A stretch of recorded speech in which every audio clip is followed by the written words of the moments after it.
Alors, mettons de côté un instant les grands débats sur la grande réinitialisation. Le truc, c'est que notre système financier, il est en pleine transformation.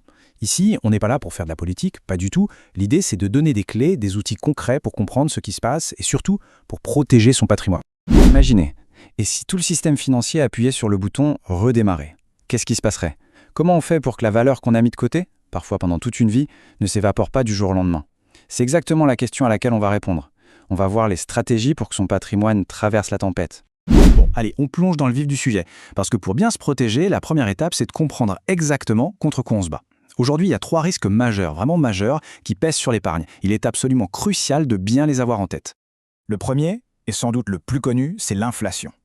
C'est un concept tout simple, mais ses effets sont dévastateurs. Si l'inflation est à 10%, ça veut dire que 10 000 € sur un compte en banque, eh bien l'année d'après, ils n'achèteront plus que ce qui valait 9 000 € aujourd'hui.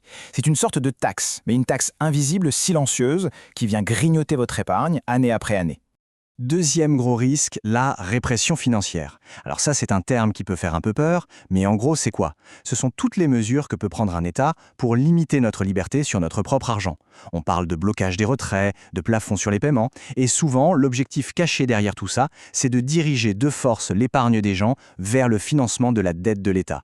Et enfin, le troisième risque, les fameuses MNBC, ou monnaies numériques de banque centrale. Attention, rien à voir avec les crypto-monnaies décentralisées. Une MNBC, c'est un euro ou un dollar numérique, mais qui est à 100% contrôlé par l'État. Mais là où ça change tout et où il faut vraiment être vigilant, c'est que cette monnaie pourrait être programmable. Vous imaginez? De l'argent avec une date de péremption ou de l'argent qui vous empêcherait d'acheter certains produits, c'est un niveau de contrôle qu'on n'a jamais vu auparavant. Ok, bon, on a vu les menaces. Ça peut paraître un peu sombre, mais pas de panique. L'idée, ce n'est pas d'être alarmiste, c'est juste d'être prévoyant. Et c'est pour ça qu'on va voir comment construire ce qu'on pourrait appeler une arche financière qui repose sur 3 piliers solides pour nous aider à traverser cette période de grands changements. Alors, on commence avec le premier pilier, et ça, c'est la règle d'or pour survivre à une réinitialisation: posséder des choses réelles, physiques, des choses qui ne dépendent de la promesse de personne. Un actif qui n'est la dette de personne. Retenez bien ça. C'est ce qu'on appelle un actif souverain.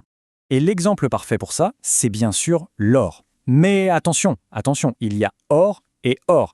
C'est super important de faire la différence. L'or papier, comme les ETF, ce n'est qu'une promesse d'or, une créance sur une banque. Le vrai truc, c'est l'or physique, des pièces par exemple que l'on détient soi-même, en dehors du système. Ça, c'est la seule vraie forme de propriété. Bien sûr, il n'y a pas que l'or, il y a d'autres actifs tangibles qui sont très intéressants. La terre agricole, par exemple, a toujours été l'actif le plus résilient en temps de crise. Logique, les gens ont toujours besoin de se nourrir. L'immobilier locatif aussi, ça répond à un besoin de base, se loger. Mais là, il faut quand même rester prudent avec la fiscalité qui peut vite devenir lourde. Allez, on passe au deuxième pilier, et là on va parler technologie. L'idée, ce n'est pas de spéculer, non. C'est d'utiliser l'innovation pour sortir un peu du système centralisé, pour reprendre le contrôle. Et quand on parle de ça, forcément on pense au Bitcoin en tant qu'or numérique. Sa force, sa caractéristique fondamentale, c'est sa rareté absolue. Il n'y aura jamais plus de 21 millions de Bitcoin. Point. Aucune banque centrale, aucun gouvernement ne peut en imprimer davantage pour diluer sa valeur. Et ça, c'est gravé dans le code. C'est mathématique. Mais là encore, attention, c'est peut-être le point le plus crucial. Si on laisse ces crypto-monnaies sur une plateforme d'échange, on ne les possède pas vraiment. La plateforme les contrôle, elle peut les geler. Non, l'unique vraie façon de posséder ces cryptos, c'est ce qu'on appelle l'autogarde, le self-custody, avec un portefeuille matériel où on est le seul à détenir les clés. Voilà pour le deuxième pilier. On en arrive au troisième, un pilier qu'on oublie trop souvent, la diversification géographique. Pensez-y, le plus gros risque, c'est peut-être d'avoir tous ses œufs dans le même panier. Et je parle du même panier national. Il s'agit de répartir les risques au-delà des frontières. Concrètement, ça veut dire quoi?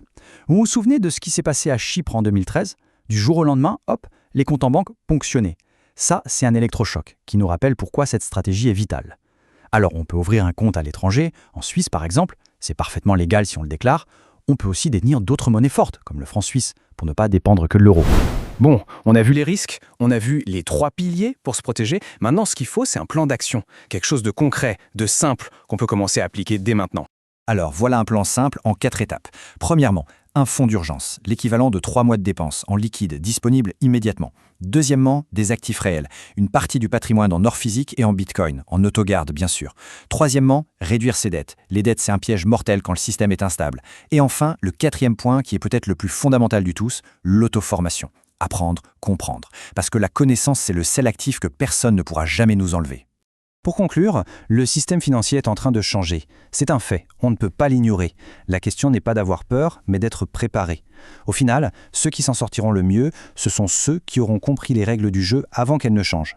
Comprendre ces nouvelles règles, dès maintenant, c'est tout simplement la meilleure assurance qu'on puisse se payer pour l'avenir.